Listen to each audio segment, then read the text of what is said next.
Okay, I'd like to call the special meeting for the Brookfield Planning Board to order. George, would you do the roll call?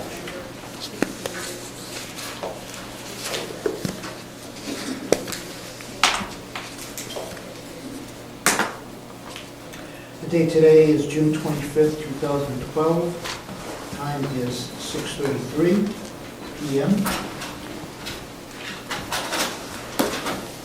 Gary Ciccarone, Here. Rick Charette, Steve Machowski, Here. Ed Mason, present. Jim Freeman. Yeah.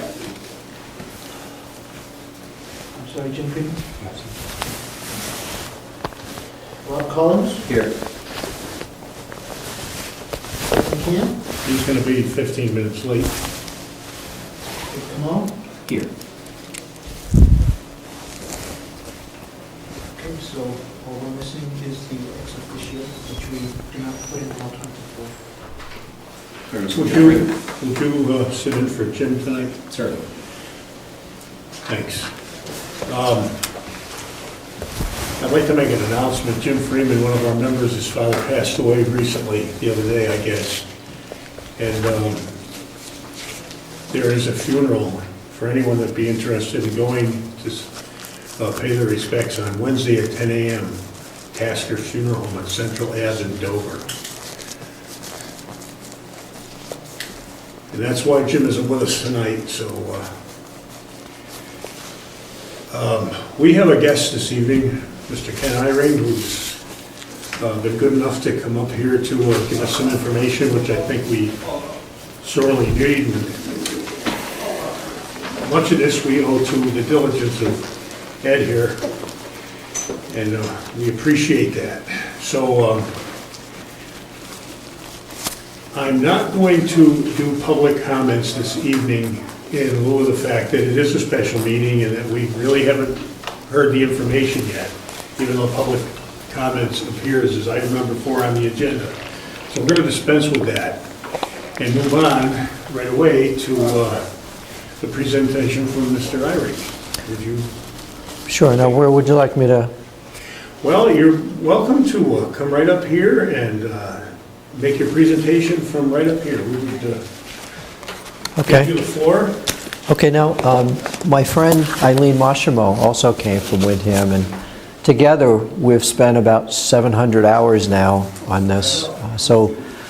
I have about half of what was intended to be said tonight. If you don't mind, if she could speak as well, I think she would round out the information that I would present. Not at all. This is an informational meeting anyway. Whatever you're comfortable with to give the presentation. If you want to come up here and sit at this table. Yeah, whatever you want is fine with me. Chairman? Yes, sir. My name is Lou Vita, and my wife Carol Vita, and we're both from the state legislature. Yes. And after Mr. Eyring has this young lady's made their presentation, it would be appreciated if you could give us maybe about 5 minutes of your valuable time. You would like On to this make topic. Or same thing. Yeah, would be happy to do that on this subject. Exactly. Why not? Seeing that the 4 of you have got the agenda, and we don't know what the agenda is. Excuse the pun. It isn't agenda 21 completely, but you know the agenda. You know how you want to make the presentation. So why don't I just leave that to you and let you go ahead and do it your way. Are these state reps? Yes. Yes. Yes, he's a state rep. Oh, Yes. what town? Pardon? What town? Middleton, Stratford 3. Oh, okay, thank you. You're welcome. And you're also the chairman of the Stratford Regional Planning Commission, correct? Chair of the executive committee of the Stratford Regional Planning Commission. So would you like me to come up? Yes, certainly. Why don't you? Okay. And we'll give you the table.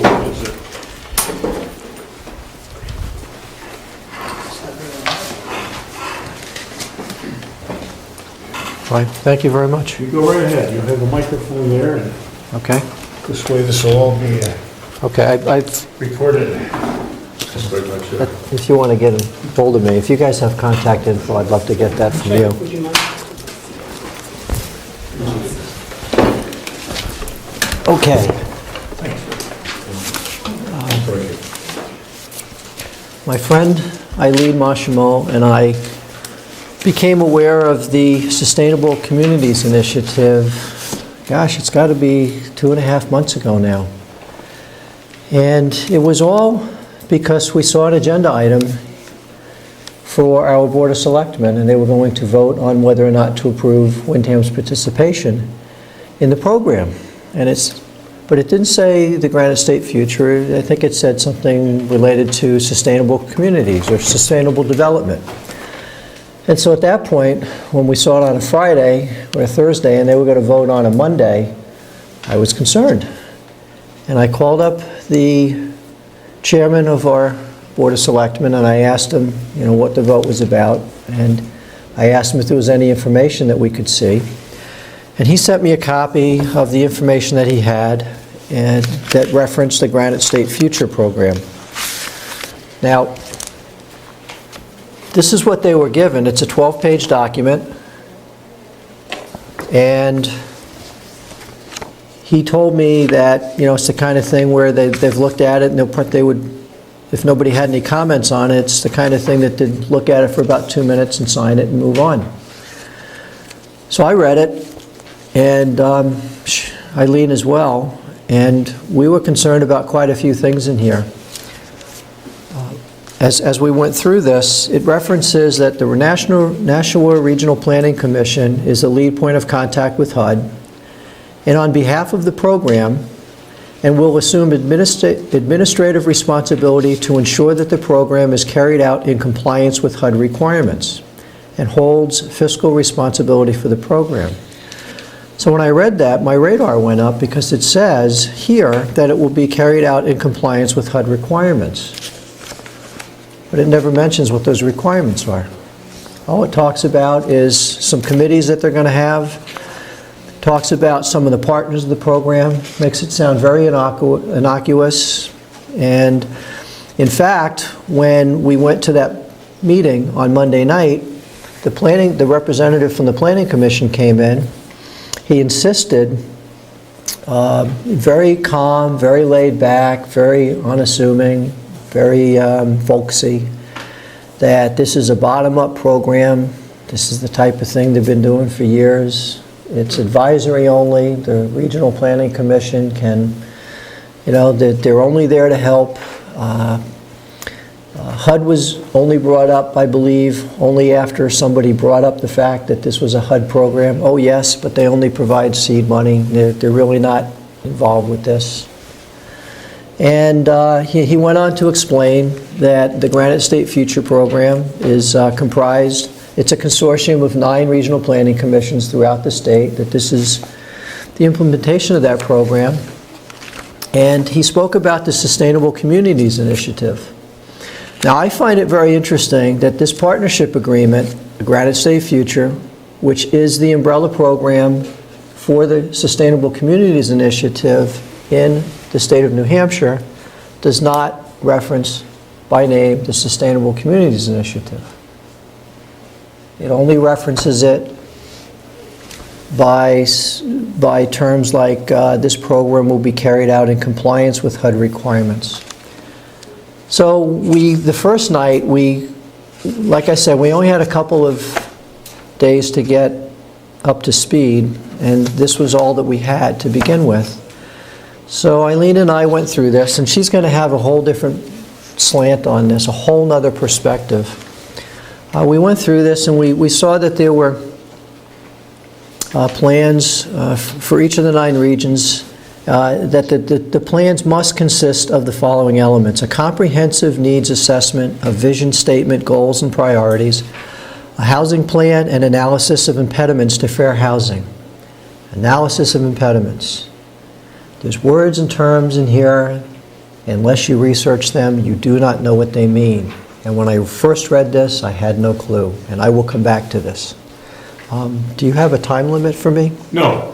Okay, I can probably go about 20 or 25 minutes. I promise it'll go quick, but it will be very enlightening. Is that too long? No. Okay, thank you.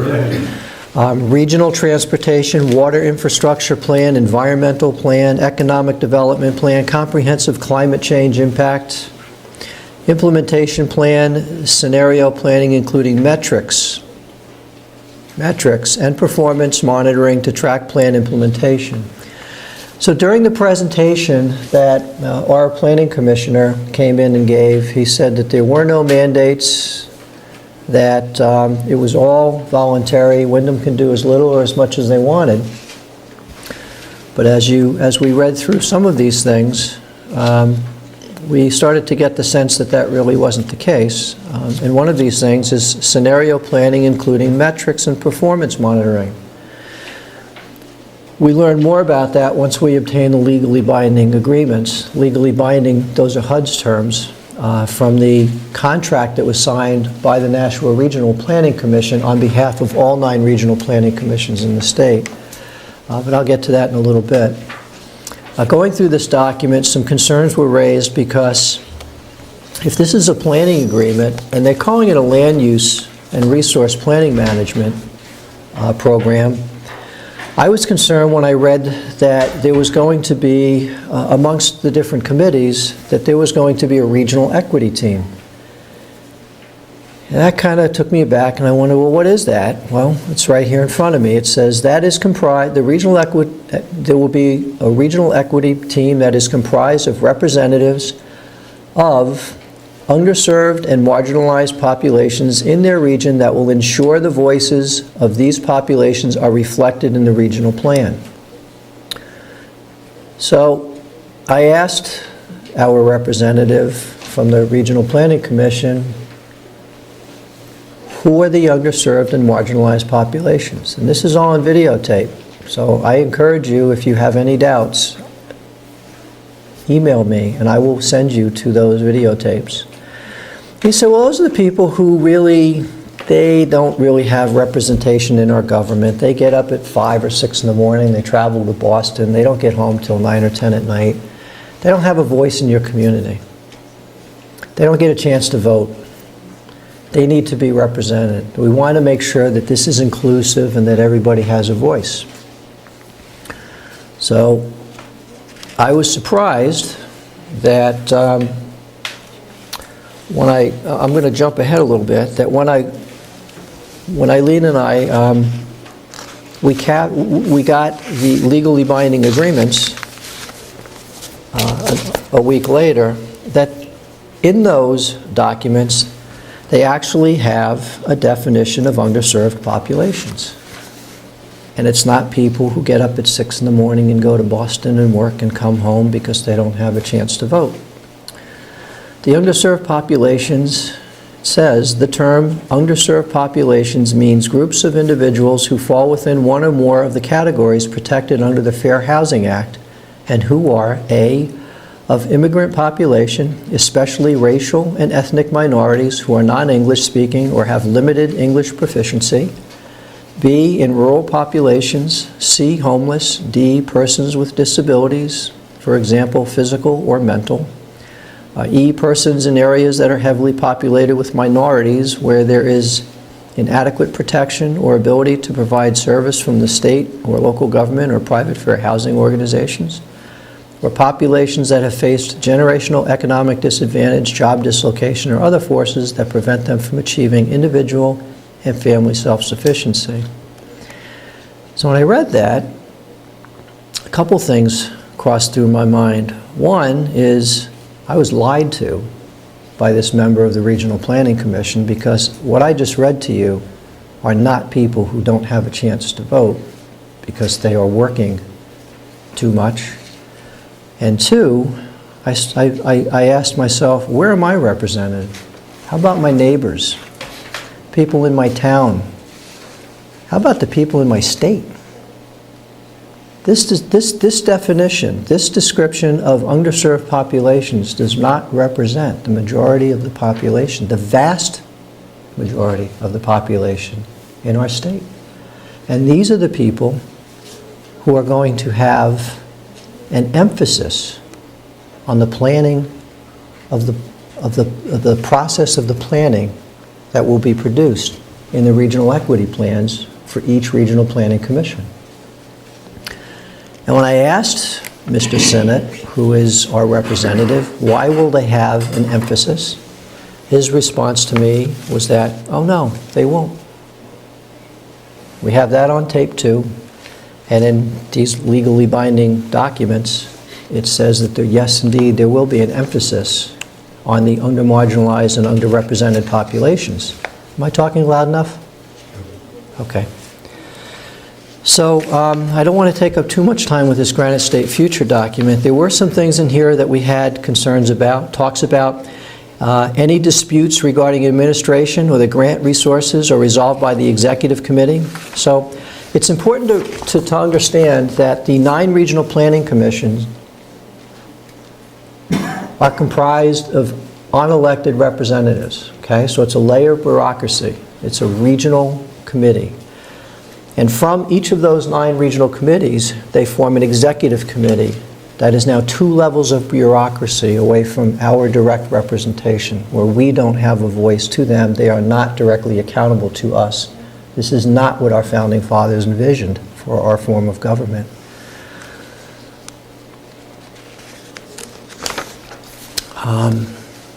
So after talking to our selectmen and bringing up some issues from several different perspectives, our town decided that they needed to do some more investigation because they weren't given all the information that they felt that they should have been, and our town attorney definitely did not have an opportunity to review any of the documentation. So Eileen and I went off and we said, we were talking, and I was concerned about this reference to HUD requirements of the HUD program. So I said, well, Nashua is the lead point of contact. They signed a contract with HUD. They must have. So we went to the National Regional Planning Commission and we asked for the contract. First we asked for the application, because we knew the application would have information in it as to why they were deserving of being awarded the grant, and it was a competitive grant. And when we did that, we asked for the grant application and all associated documents. We were given the grant application. We asked if we could look it over in the office. We took about 10 or 15 minutes, we looked it over, and it referenced the narrative, which could be no more than 25 pages long. And the narrative separates out each of the different applicants for the grant. And so we went back, we said, there's a narrative, can we get a copy of that? They said, oh yes, of course. So they printed that up, and as we looked that over, that's when it occurred to me that there's got to be a contract as well, because they were awarded the grant a couple months earlier. And I asked for the legally binding contract as well as all associated documents. And what I was given was a copy of, what did I do with that? I flip it over? This is what I was given. I was given a 4-page document. It's a HUD 1044. And on it, all these markings are mine, by the way. You know, when I hold up documents, if something's highlighted or there's an arrow or something, I've done that. And I'm willing to share this with anybody who's interested in it. I've posted a lot of things on the Southern New Hampshire 912 website. It's southernnh912.com.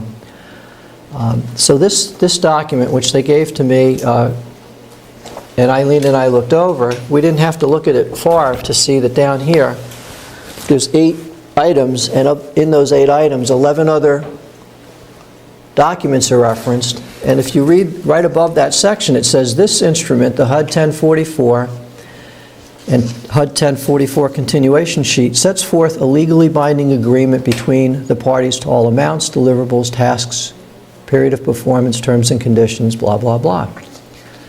So I said, okay, so now there's a legally binding agreement. Before, it was all voluntary. There was nothing really obligatory by the parties.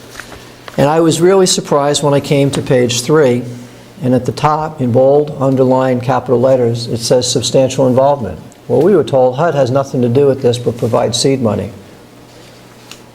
And in that section, it says HUD's Office of Sustainable Housing and Community communities will work in partnership with its grantees to advance the program objectives of the grant program.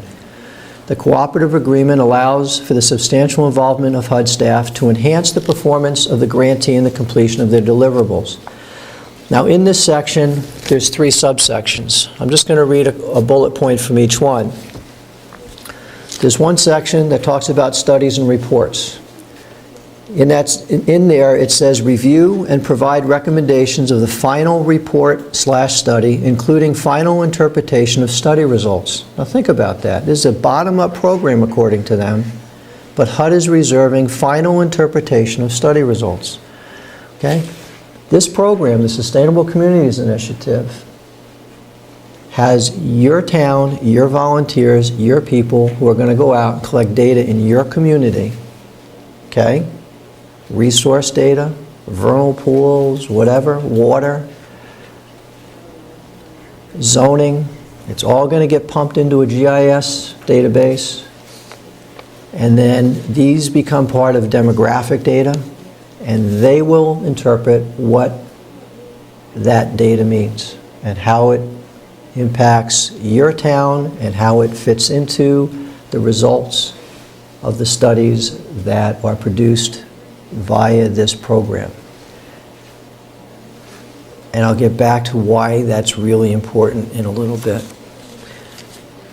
There's another section in here that talks about approvals and reviews, and in there it says review and approval of key personnel. Now mind you, this is HUD staff. Substantial involvement by HUD staff may include review and approval of key personnel. That doesn't sound like a bottom-up program to me, and that was emphasized over and over and over again, not only in the first meeting, but in the second meeting when our planning commissioner got up and made his presentation yet again.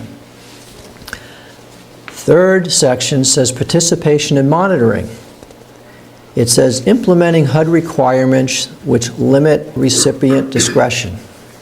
So we were told there are no requirements, there are no mandates, and right here in the legally binding, that's their words, okay, it's right here. It says implementing HUD requirements which limit recipient discretion. That clearly is not a bottom-up program, clearly. So we went from this document and we started to read all the other documents.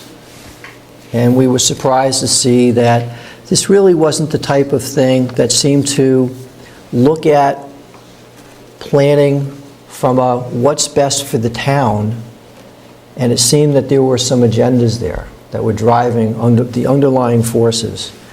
It talks about, throughout these documents, compliance with the fair housing and civil rights laws. To further fair housing. It talks about socioeconomic inequality. Applicants are required to document measures of segregation and school poverty by participating community and by region. So that's demographic data. It talks about economic opportunity.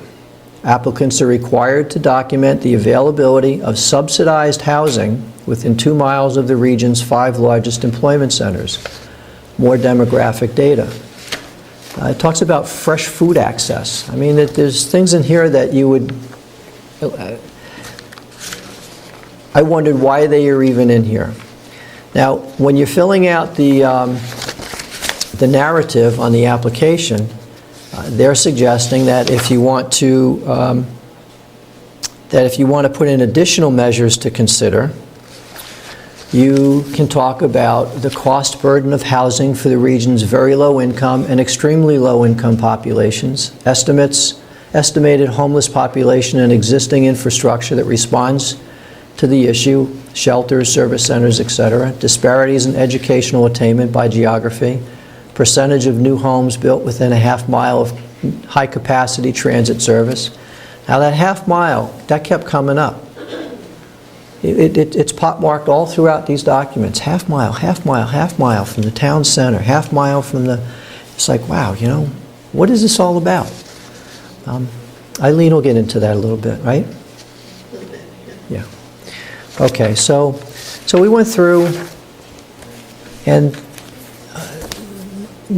another one of the legally binding documents is the Notice of Funding Availability. They refer to it as the NOFA, N-O-F-A. And in here it talks about equitable land use planning. So again, I'm reading from here. These are their words. This is not my opinions. It says the term equitable land use planning means zoning, land use regulation, master planning, and other land use planning that, at a minimum, furthers the purposes of Title VI of the Civil Rights Act, Section 504 of the Rehabilitation Act of 1973, and the Fair Housing Act, and are intended to achieve additional objectives for expanded housing choice. For example, inclusionary zoning for housing designed for underserved populations on the basis of race, ethnicity, or socioeconomic group, blah, blah, blah. So they're talking about zoning, land use regulation, and master planning. So when we talked about maintaining control, autonomous control in Windham of our zoning, oh, of course you do. This has nothing to do with that. It talks about affirmatively furthering the fair housing. It references Section 808E5 of the Fair Housing Act. I looked that up, and what that does is it references a document called an analysis of impediments, which is what I referred to before. And the analysis of impediments goes through and it lists barriers to fair housing. Why a town's zoning regulations may make it difficult for people to come and live in your community. So I will come back to that again. So through all this, we got concerned. We wondered, are there other towns that maybe have gone through this and have expressed concerns or maybe backed out of the program? And we found one in Eager, Arizona, and we were surprised to learn through their minutes of their one of their town council meetings that they had gone through the process. They actually started the process of planning, and it came to a point where they were being asked to sign an agreement, but they wouldn't let them see all the terms of the agreement. And the HUD representative at that point suggested to the Eager Steering Committee that if they went off on their own and they continued to use the plans that they had started to develop as part of this program, that they would be using copyrighted materials for their community plan. So the council needs, and I'm reading directly from these minutes, the council needs to consider legal issues, and that HUD has spent thousands of dollars on this steering committee to get where they are now in the planning process. And he stated that the participant agreement into the consortium has been revised and that Eager should readdress the issue as they owe it to HUD. HUD does not advise Eager to move forward with the direction they are moving due to possible legal action taken against the town by HUD. Doesn't sound voluntary anymore, doesn't sound bottom up.